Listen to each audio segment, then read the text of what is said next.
Em nome do Pai, do Filho e do Espírito Santo. Amém. Inspirai, Senhor, as nossas ações, ajudai-nos a realizá-las, para que em vós comece e para vós termine tudo aquilo que fizermos por Cristo, Senhor nosso. Amém. Santa Maria, Mãe de Deus, rogai por nós. Em nome do Pai, e do Filho e do Espírito Santo. Amém. Muito bem, uma alegria estarmos juntos mais uma vez no nosso programa ao vivo.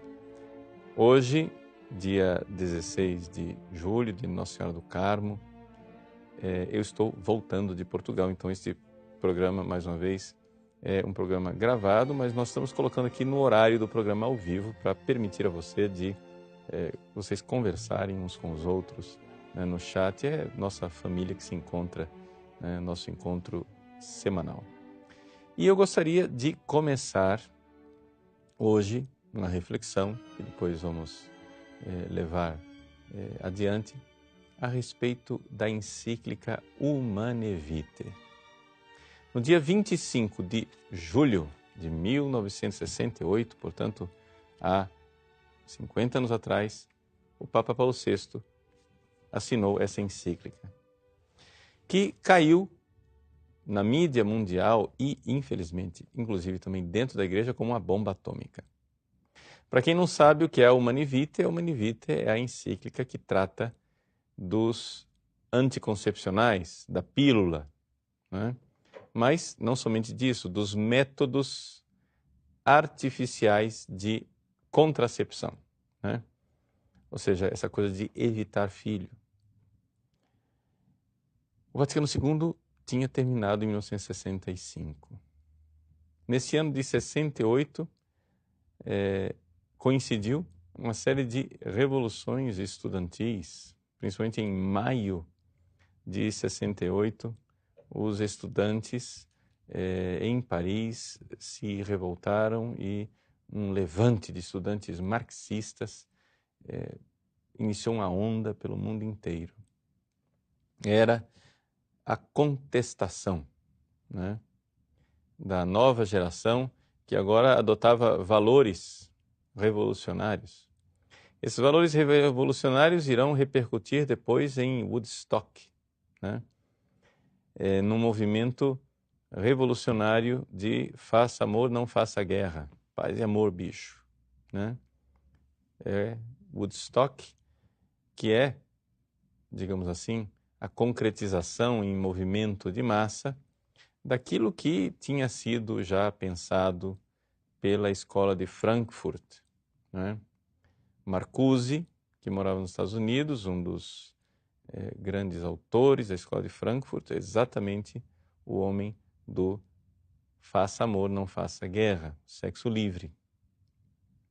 Contestação de tanta gente, toda a movimentação de hippies, o pacifismo contra a guerra do Vietnã. Enfim, este era o clima, né, que se vivia. E nós, infelizmente, vimos a encíclica Humane Vitae ser pessimamente recebida dentro da igreja. A Humane Vitae foi recebida dentro da igreja, poderíamos dizer, a pauladas. Por quê? Porque pela primeira vez na história da igreja, conferências episcopais inteiras se sublevaram contra o Papa. Ou seja, non serviam, não irei servir, não irei obedir, né? Então, bispos falando contra o Papa em público, conferências falando contra o Papa em público, teólogos, pregadores, padres, jornalistas, todo mundo indo contra o Papa e contra o ensinamento da igreja com relação aos métodos contraceptivos. Enfim, o que dizer, né, desta encíclica? O que dizer destas reações? E como nós, passados 50 anos, podemos viver concretamente os ensinamentos desta encíclica? É isso que nós gostaríamos de tratar aqui, numa série de programas, aproveitando este momento epocal, né? Este momento tão determinante e importante que é o cinquentenário da encíclica Humanae Vitae? Bom, antes de falar dos anticoncepcionais, de falar do conteúdo da encíclica, nós temos que falar da fé católica, ok? Então vamos entender uma coisa, tá? O meu primeiro programa aqui não é um programa que tem em vista colocar bases argumentativas a partir do mundo fora da igreja. Esse primeiro programa eu gostaria de ter uma conversa íntima com católicos. Ou seja, você que tem fé, tá? Claro que nós podemos também argumentar racionalmente com as pessoas de fora, porque o conteúdo da encíclica, ele também é racional, ele também é científico e nós podemos falar várias coisas. Mas eu quero, antes de tudo, já começar, né, com você que tem fé. Quero que você entenda uma coisa. O Papa Paulo VI, ao publicar essa sua profética encíclica contra os anticoncepcionais, ele está simplesmente fazendo uma coisa, continuando a ensinar aquilo que é o ensinamento de sempre da Igreja. O Papa Paulo VI é sucessor dos apóstolos. Então o que ele fez foi receber o bastão, né? Você se lembra? Né? Já há 2 programas que eu venho falando desta metáfora. A metáfora para a gente entender o que é o magistério papal, o magistério conciliar. Agora, vamos ver o magistério da Humanae Vitae.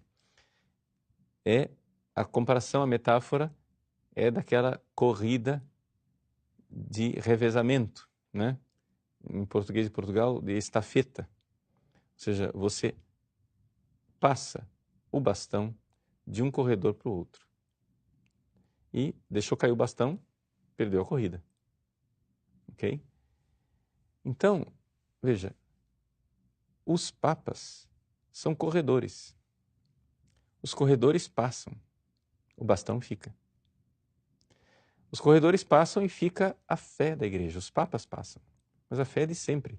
E é esta fé que Jesus disse a Pedro, sobre ela eu edificarei a igreja e as portas do inferno não irão prevalecer. Então, não adianta o mundo recalcitrar, não é? As portas do inferno armarem todos os suas forças, como nós iremos ver posteriormente, as fundações internacionais, toda a ideologia marxista, tudo contra a igreja. Não adianta, as portas do inferno não prevalecerão. Então, a primeira coisa, nós estamos muito tranquilos de saber que a igreja permanecerá fiel e que, portanto, embora ela possa aparentemente fracassar aos olhos dos homens, o fracasso da igreja é como o fracasso de Jesus na Sexta-feira Santa. Na verdade, é a grande vitória. Por quê? Porque o sangue dos mártires e daqueles que professam a fé da igreja é sempre uma grande vitória. Então eu quero colocar aqui para você que a nossa fé ela é luminosa. E qual é a nossa fé? Vamos lá. Vamos ser bem concretos. Primeiro, nós cremos na vida eterna. Nós cremos na vida eterna. Nós não somos materialistas. Nós, católicos, não cremos que só tem esta vida. Existe uma outra vida com V maiúsculo, mais importante do que esta, que vale mais a pena do que esta e que vale a pena perder tudo para conquistar aquela vida. Porque diz Jesus no Evangelho que o reino dos céus é um tesouro escondido. Escondido onde? Numa caverna? Não, escondido na fé. Quem tem fé enxerga. Quem tem fé encontrou o tesouro. Quem não tem fé ainda não enxergou o tesouro. Agora você imagina que um sujeito descobre um tesouro bilionário escondido num terreno baldio, cheio de mangue, de moscas e mosquitos e sapos e cobras e um terreno desprezível, e ele vai e vende tudo o que ele tem para comprar aquele manguezal, para comprar aquele terreno podre. E todo mundo diz, você é louco. Por que você está vendendo tudo por esse terreno podre? Mas ele que tem fé, ele viu o tesouro escondido. Ele sabe o investimento que ele está fazendo. Quem olha de fora vê a loucura. Quem tem a fé de dentro vê que está valendo a pena. Ele vai vendo tudo pelo que por esse tesouro, pela vida eterna.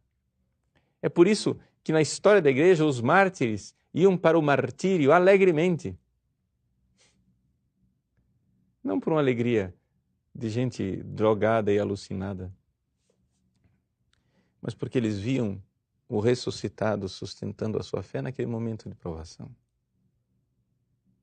E dizendo: vinde benditos do meu Pai, para o banquete preparado para vós. O céu existe. Nós veremos a Deus. Agora vem. Você que é pai, você que é mãe, você já pensou o seu filho lá no céu? Quando você chegar lá no céu, seu filho vai olhar para você e vai dizer assim: papai, mamãe, eu estou vendo Deus. Eu estou vendo Deus e vou vê-lo eternamente. E vou viver a alegria de ver Deus pela eternidade. Obrigado, papai. Obrigado, mamãe. Porque vocês me deram a vida biológica, sem a qual eu não teria esta vida, a vida eterna. Se vale a pena perder tudo para conquistar a vida eterna, se missionários partiram, deixaram tudo. Gente, vamos nos recordar, né? No momento em que esse programa está indo ao ar, eu estou voltando de Portugal. Mas o povo português lançou-se às águas do oceano para levar a fé a povos que eles não conheciam. Éramos nós, brasileiros. Proponha para uma pessoa o seguinte: vamos fazer a proposta. Olha só, eu tenho uma viagem para você.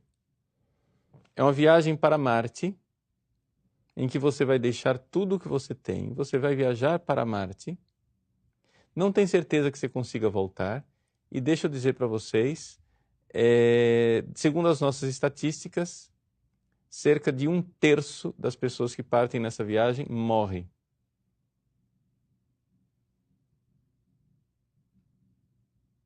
Lá vai ter um ambiente inóspito e desconhecido. Tentado para a viagem? Quer viajar para Marte? É evidente que ninguém aceitaria essa viagem. Mas os portugueses aceitaram, porque essas eram as estatísticas. Eles aceitaram cruzar os oceanos, embora 1/3 dos marinheiros não tinha sucesso. E não havia garantias de que eles um dia voltariam para casa. E por que eles fizeram? Como diz Camões, para dilatar a fé e o império. Para dilatar, claro, o território português, mas sobretudo para dilatar a fé, porque todo o investimento das navegações portuguesas foram investimentos feitos com a visão missionária de verdadeiros cruzados da fé, tanto que as velas das caravelas de Cabral traziam estampadas nas velas a cruz da Ordem de Cristo, que era a ordem religiosa responsável pelas navegações. Eles vieram trazer a fé. Agora veja, por que esses homens fizeram isso? Eles fizeram isso porque eles creem na vida eterna. Porque se eu conseguir salvar uma alma e levá-la para a vida eterna, não interessa o suor, não interessa as fadigas, não interessa eu derramar o meu sangue. Uma alma vale a pena. Ora, eles saíram, cruzavam os mares para levar almas de gente desconhecida para o céu. E você não é capaz de apertar o seu cinto e deixar de comprar o seu smartphone para levar o seu filho para o céu. Porque você não quer que seu filho exista. Agora você vem me dizer que você pertence à mesma igreja destes bravos missionários que deram a vida e derramaram sangue para levar almas de desconhecidos para o céu. Gente, nós cremos no céu. Nós cremos no céu e nós queremos levar os nossos filhos para o céu. Mas para que nós possamos levar os nossos filhos para o céu, nós precisamos que os nossos filhos existam. Tenha coragem de ser pai, tenha coragem de ser mãe. Quantas vezes eu atendo no meu escritório casais. Quantos filhos vocês têm? Temos 2. E nós viemos aqui falar com o Senhor sobre os métodos naturais que a igreja aceita. Quantos anos você tem? 30. E você? 30 também. Quantos filhos vocês têm? 2. Padre, explica para mim o método natural. Vocês têm algum problema de saúde? Não.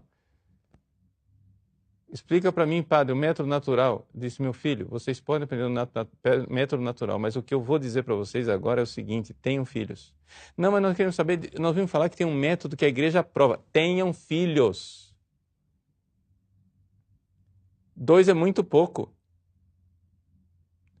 Mas, padre, a dificuldade econômica, etc e tal. Mas, meu filho, pelo amor de Deus, você quer trocar a dificuldade econômica pela alegria de um filho seu existir e ver Deus e celebrar a glória de Deus no céu para sempre? Onde está a sua fé?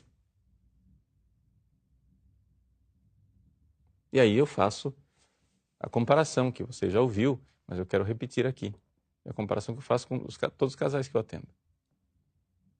Faz de conta que você é o 10º filho de um favelado. 10º.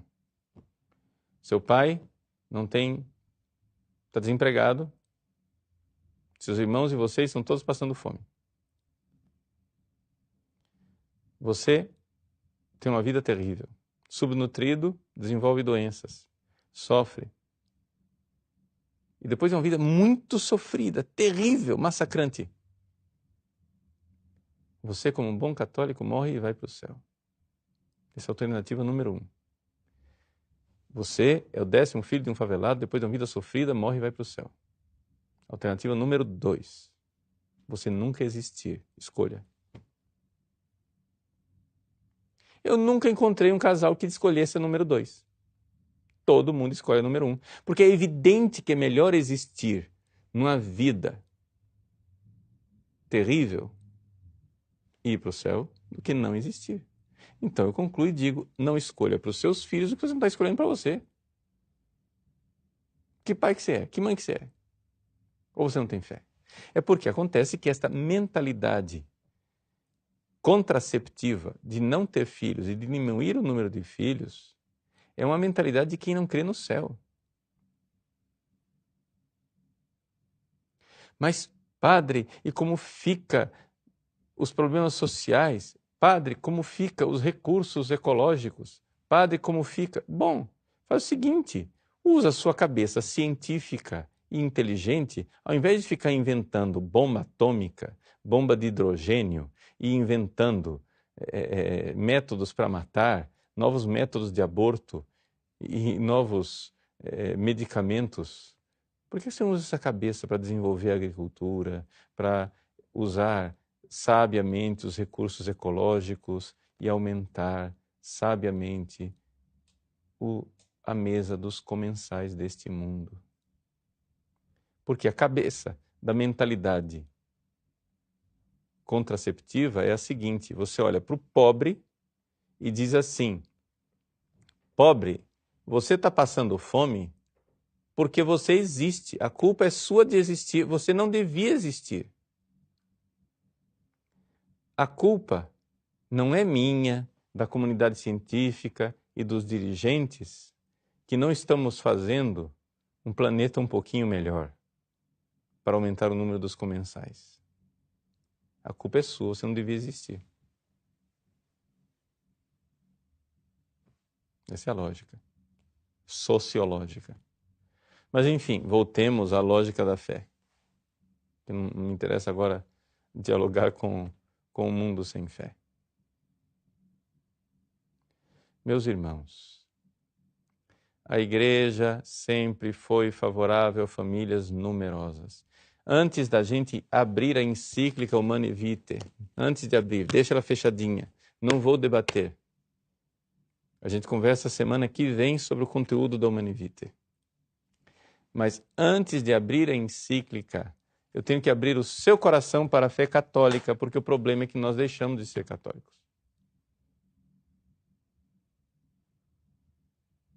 Durante 2000 anos,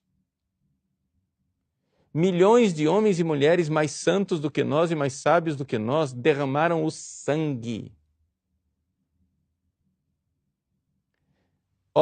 Suaram sangue, arrancaram o couro para levar os outros para o céu.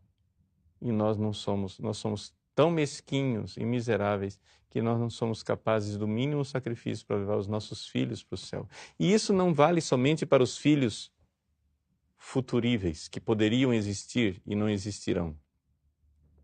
Porque você toma anticoncepcional, ou usa camisinha, ou fez laqueadura, ou fez vasectomia. Não estou falando isso só dos filhos futuríveis. O seu egoísmo é tal que você age assim com os filhos presentes, os filhos que existem. Você prefere optar por ganhar dinheiro do que investir na salvação do seu filho. Pai e mãe loucamente saem de casa para ganhar dinheiro e trabalhar o dia inteiro, deixando o filho com babá, com a internet, com Facebook, com WhatsApp, com a gangue, com joguinhos eletrônicos, depois música eletrônica, maconha, o escambau. Seu filho entregue porque você tem que ir à luta e tem que ganhar dinheiro, porque você e ainda se ilude dizendo: eu estou me sacrificando para dar um futuro para os meus filhos. Mas que futuro você está dando para os seus filhos, se eles não têm um presente?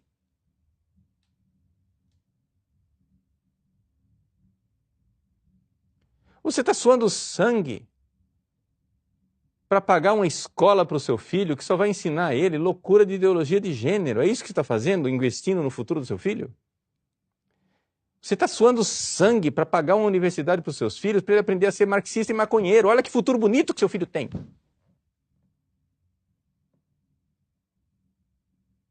Ganhe menos e fique mais em casa. Invista na salvação dos seus filhos. Antes de falarmos de Humanae Vitae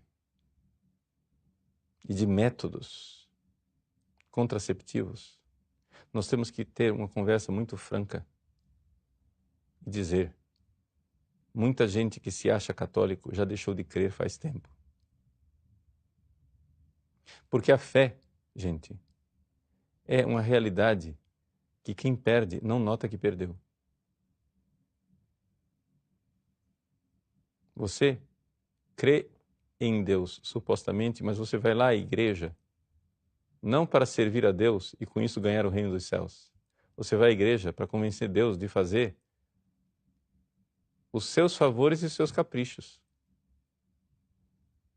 Você vai lá na igreja para fazer uma espécie de, sei lá, simpatia, de feitiço, de negociação, em que você, ou porque você acendeu vela na encruzilhada, ou porque você pagou o dízimo, você está comprando Deus para ele fazer os seus caprichos.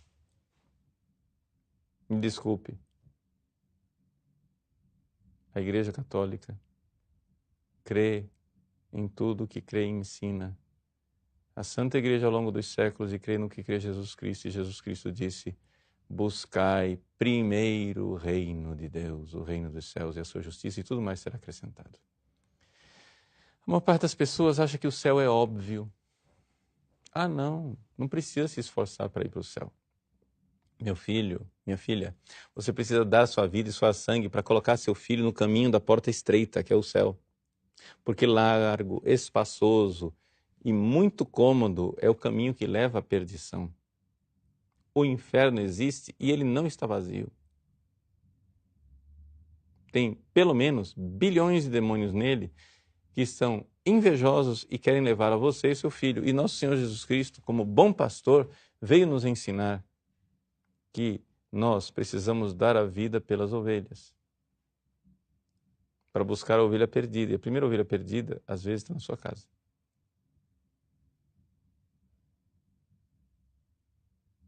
Não precisa ir longe. Então, a conversa a respeito da Humanae Vitae, antes de tudo, é uma conversa de fé. Por que a Humanae Vitae foi recebida a pedradas pela própria Igreja Católica? É porque havia algum problema ali na fé. É porque já na década de 60 havia alguma dificuldade dentro da própria Igreja de não crer no Reino dos Céus. Por quê? Porque muito antes do Concílio Vaticano II começou uma conversinha dentro da Igreja Católica de que nós não podemos pregar muito a respeito do Reino dos Céus aceitando a crítica do marxismo. Os marxistas diziam, se você pregar o Reino dos Céus, você vai alienar o povo não vai à luta pelos seus direitos. O povo não vai à luta pelo mundo melhor. Então, todo esse movimento, né? Somos por um mundo melhor. Nós temos que transformar a sociedade e transformando a igreja. Né? Numa ONG. E os padres em assistentes sociais. Porque se a igreja serve para alguma coisa, serve para transformar a sociedade num mundo melhor. Ponto. Gente, eu não sou contra um mundo melhor. Só que acontece o seguinte, já existem 2000 anos de experiência sobre isso com relação à Igreja Católica. Vocês não precisam inventar a roda.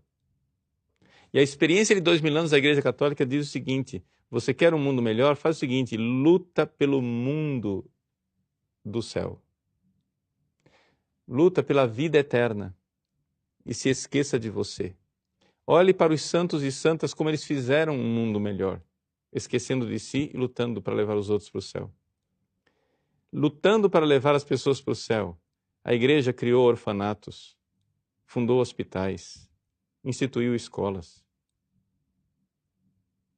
fez asilos para velhos e realizou obras de caridade como nenhuma instituição de toda a história do planeta jamais realizou. Se o problema aqui é competição por estatística, a Igreja Católica é campeã das obras de caridade e obras sociais mais fantásticas que já existiram na face da Terra. E elas eram tão numerosas e tão fantásticas quando a Igreja lutava pelo céu. De 50 a 60 anos para cá, mais ainda. Eu sou ousado de dizer, porque de fato, olhando a história, o negócio não foi o Vaticano II, já veio bem antes, né? De 70, 80 anos para cá, com essa lorota, esta conversa da igreja de aceitar a acusação marxista de que nós estamos alienando as pessoas. O que fez a igreja? Deixou de eficácia transformadora na sociedade. Pronto, acabou. E o mundo ficou pior. Consideravelmente pior. Mas, padre, o senhor está negando os progressos sociais que aconteceram nos governos socialistas, filossocialistas, não sei o quê. Gente, não vou entrar em questão de política. Me desculpa, deixa isso para outro dia, para outra conversa, para outro programa. Mas vamos dizer uma coisa, você está mudando de assunto, você está desconversando, você está falando de melhoras sociais supostamente feitas por governos. Eu não estou falando disso, estou falando da igreja.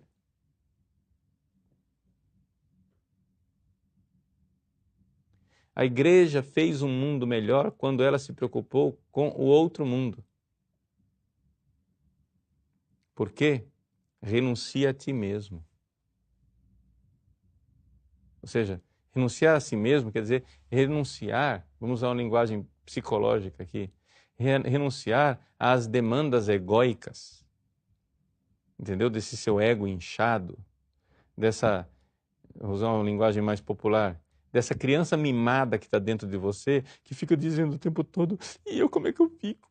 E eu como é que eu fico? E eu como é que eu fico? E o mundo vai ficando pior. Porque com um bando de egoísta como você, o mundo vai ficar pior.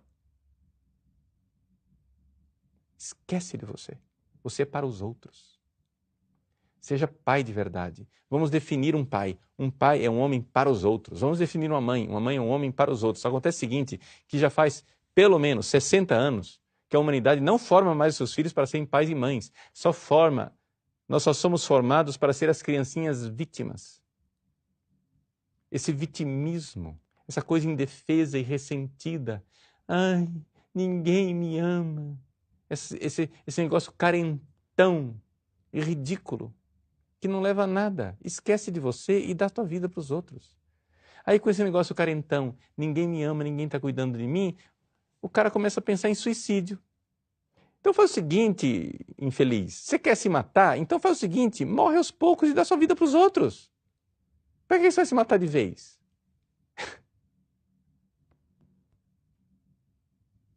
Talvez isso seja a solução. Seja pai. Seja mãe. Então, se nós não exorcizarmos a vasectomia espiritual, se nós não exorcizarmos a laqueadura espiritual, não vai adiantar abrir a Humanae Vitae. Isso aqui vai ser grego, isso aqui vai ser sânscrito antigo para você. Você não vai entender nada. Porque você está vasectomizado na sua alma.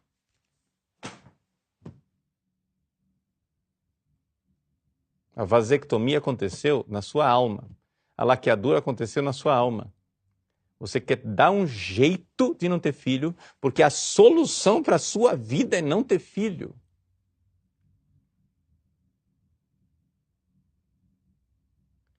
E aí, nós ficamos reféns no debate do mundo moderno. Ou seja, o mundo moderno vem, eu não quero ter filhos numerosos. E aí, que solução a igreja me dá? Eu quero que a igreja católica agora resolva o meu problema, porque se a minha mulher engravidar, eu vou trazer aqui para o senhor pagar a conta.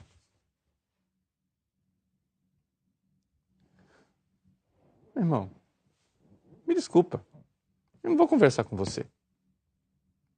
Você está no nosso planeta, você não tem fé. A sua solução é seus filhos não existirem. Portanto, você já fez uma vasectomia espiritual, a primeira coisa que você tem que fazer, para nós termos um diálogo frutuoso, é nós começarmos a enxergar um filho como uma bênção e enxergarmos que qualquer sacrifício que nós fizermos para levar os nossos filhos para o céu é pouco diante da felicidade e da beleza que é o céu. A única coisa que interessa é isto. Veja, gente, o único problema que realmente importa é a tragédia de nós estarmos correndo o risco de nunca vermos Deus face a face. Diante da tragédia de eu ou você nunca vermos Deus face a face, uma terceira guerra mundial é uma trivialidade. Porque essa é a única tragédia que importa. Todas as tragédias intramundanas aqui desse mundo serão passageiras. O problema são as tragédias eternas, e a tragédia eterna chama-se inferno. Ele existe, o céu é uma porta estreita, e a Igreja Católica de 2000 anos se comporta dessa maneira e pensa assim: se ninguém está falando de céu na sua comunidade paroquial, se ninguém está ensinando você a temer o inferno e ir para o céu, amar a Deus e servi-lo com alegria, existe alguma coisa diferente na sua forma de viver a religião que os santos não viveram ao longo dos séculos. Todos nós católicos precisamos ser pais espirituais e mães espirituais. Eu concluo com um exemplo luminoso de Santa Teresinha do Menino Jesus da Sagrada Face. Teresinha era uma menina santa, e sempre foi. Porque um padre que atendeu a confissão dela disse assim, quando ela já estará no Carmelo, ela era freira, ela fez uma confissão geral da vida inteira. Contou todos os pecados desde que ela lembrava. E o padre então disse: minha filha, diante de Deus, eu declaro, você nunca cometeu um pecado mortal. Então Teresinha nunca cometeu um pecado mortal na vida, só pecados veniais ou imperfeições. Pois bem, Ela, com uma vida virtuosa assim, até os 13 para 14 anos de idade, no entanto, ela tinha uma ferida afetiva. Uma ferida que foi aberta com a morte da mãe. Ela perdeu a mãe de câncer no seio aos 4 anos de idade. Depois, aos 9 anos de idade, a sua mãe adotiva, ou seja, Paulina, uma das irmãs mais velhas, entrou para o Carmelo e veio uma segunda orfandade, uma segunda ferida psíquica e afetiva. E Teresinha, que era uma menina muito boa, muito virtuosa, no entanto, se tornou hipersensível, somatizou as coisas, chegou a uma situação que o pessoal até achava que ela ia morrer. Nossa Senhora sorriu para ela, houve uma cura parcial, depois veio a hipersensibilidade, ela chorava e depois chorava porque tinha chorado, etc, etc. De repente, na noite de Natal, quando ela tinha 13 para 14 anos de idade, milagre da graça, ela se converteu. Se converteu nesse sentido, né? Nunca fez pecado mortal, mas se converteu no sentido que saiu da ferida egóica.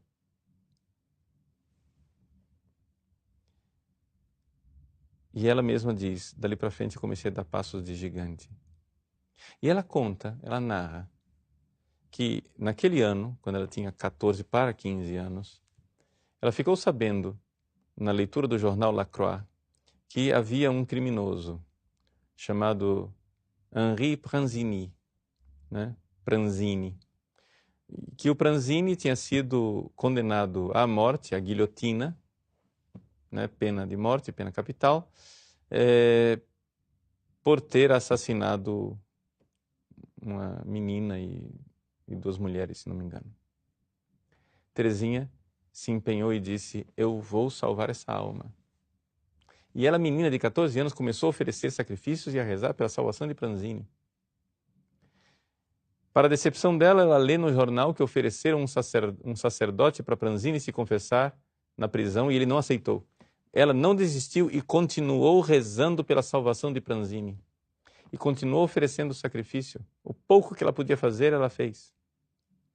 E ela chegou a um momento em que, por uma iluminação divina, ela teve certeza absoluta de que Pranzini seria salvo. E ela disse assim, Senhor, eu não preciso de prova alguma, mas se vós quiserdes me dar um sinal de que Pranzini de fato está salvo, é da vossa suprema e poderosa majestade e liberdade, Senhor.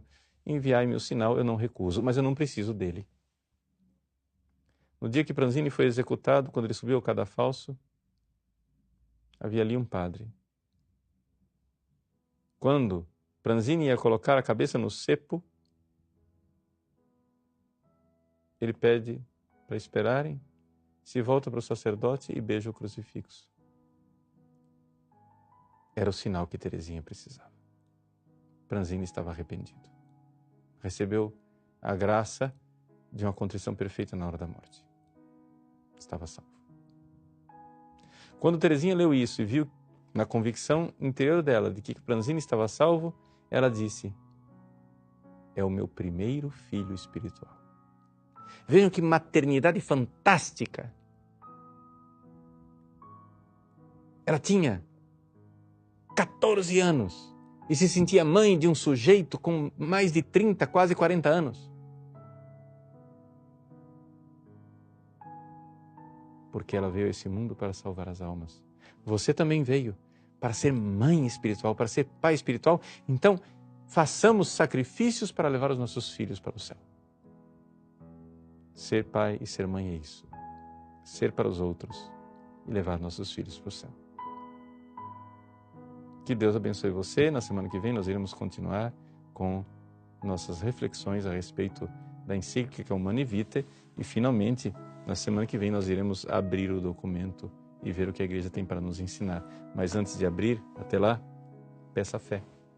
Porque sem fé, na sua missão de pai e de mãe espiritual, de levar seus filhos para o céu, você talvez tenha dificuldade de entender. Deus abençoe você. Em nome do Pai, e do Filho e do Espírito Santo. Amém.